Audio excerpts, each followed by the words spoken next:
Hey friends, this is Grace and welcome to layout number 7 of our latest series here in my YouTube channel.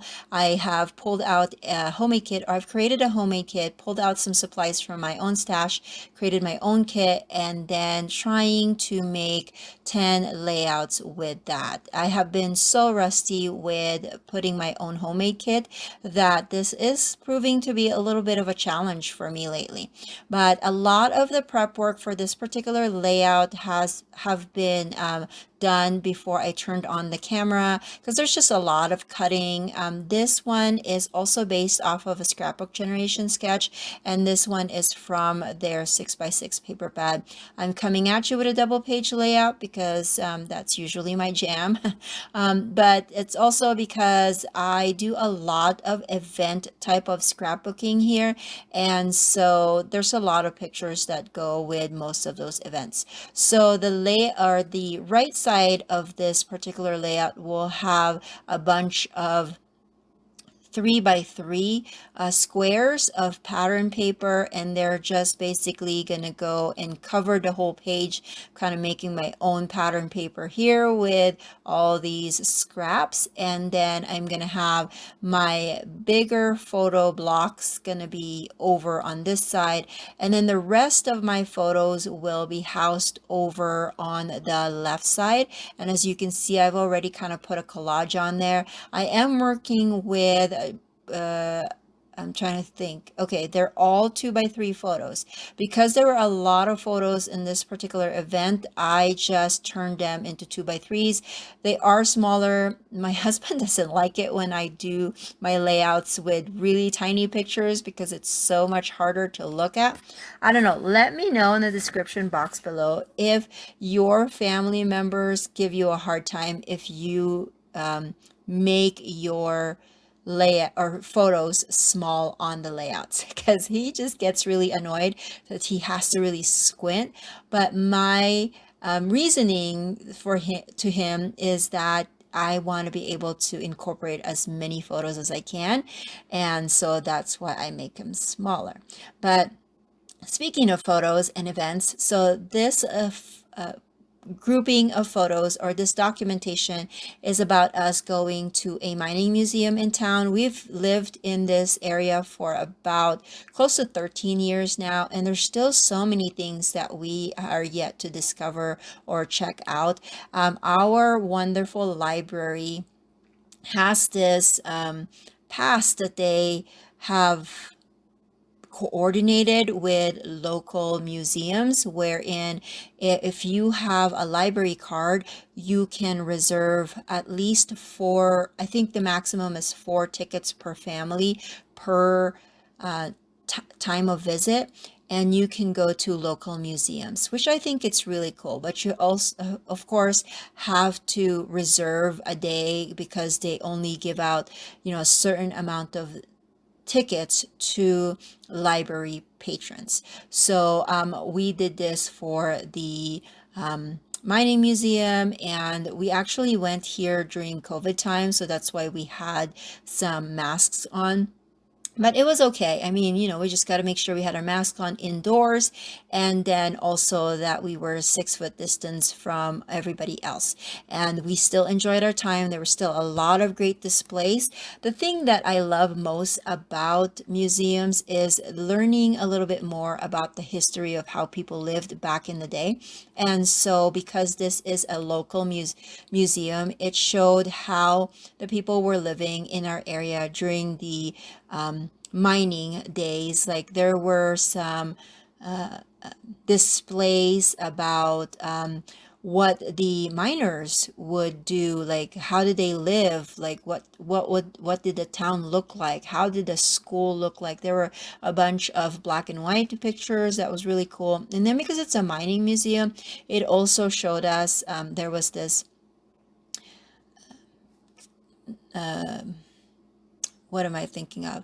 Like a, not a pretend, but a simulation of what an entrance to a mining entrance is. And then it showed all of the big machines that they used for mining the coal and the other things that they were mining, and then just these big massive machines. And then there was this machine that they had actually gotten from somewhere in Chicago, and it was, I can't remember what specifically it was, but had these big wheels, and they were able to turn it on, and it was really loud, but it was just fascinating. I just love learning a little bit about the history of places and also how things were made back then. It just makes me appreciate a lot more what I have now and how fairly easy life is. I said fairly because we all know that life still sometimes are really, really difficult.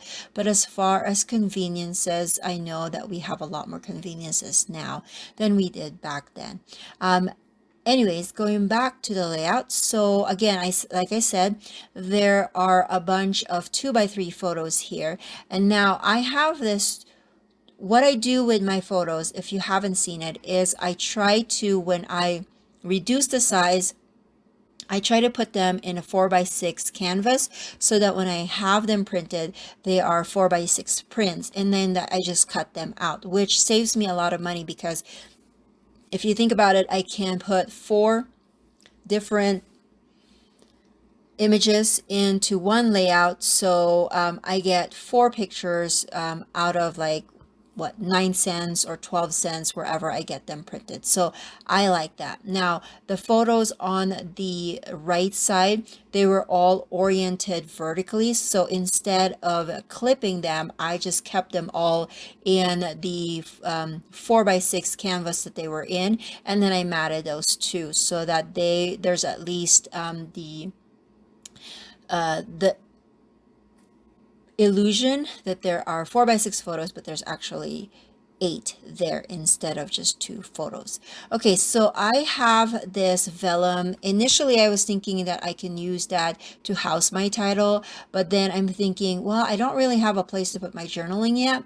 And so at this point, I was thinking I need to use that for my journaling instead of my title, because the journaling will not stand against the background if I just write it on the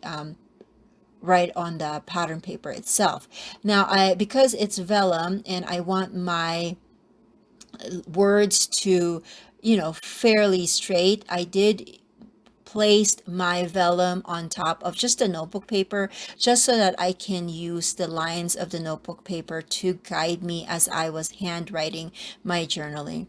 And then I have the cutout black cardstock letters that I have been using throughout making these layouts, and I spelled out mining museum, and I ran that through my Xyron machine so that I can turn those letters into stickers. And it's just easier for me to do this rather than putting liquid glue on each and every one of the letters. It's more convenient for me to do it this way. Now, as you can see, that N, it wasn't really an N, that was an M, but I ran out of N, so I am just kind of doctoring some of my letters so that I can still have consistency with the color and the type of the font, but then be able to spell the letters that I need. So I'm just using, again, all those letters to create the words mining museum. And then I'm going to finish this off with a few embellishments. I am going to create somewhat of a cluster in 3 different places on my layout, just so that I can create that visual triangle. I haven't used the flare buttons or flare badges that I had pulled out for this kit. I realized that those flares were really thick, and if you have watched my Let's Chat video in January, I said that I am not going to do the really, really bulky embellishments. And so when I realized that it was really bulky, it's about maybe a 1/4 inch thick, and maybe to some that's not thick, but if you think about that on in an album, it gets pretty thick.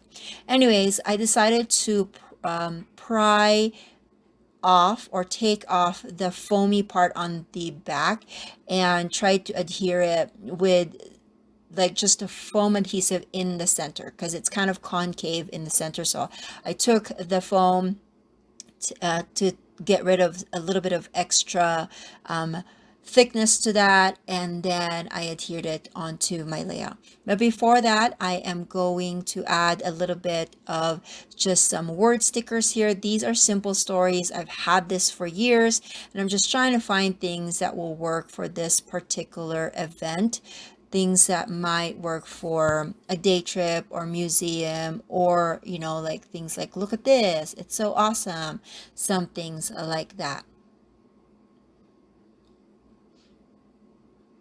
And then I'm also going to be adding some of the epoxy stickers that I pulled out for this particular kit.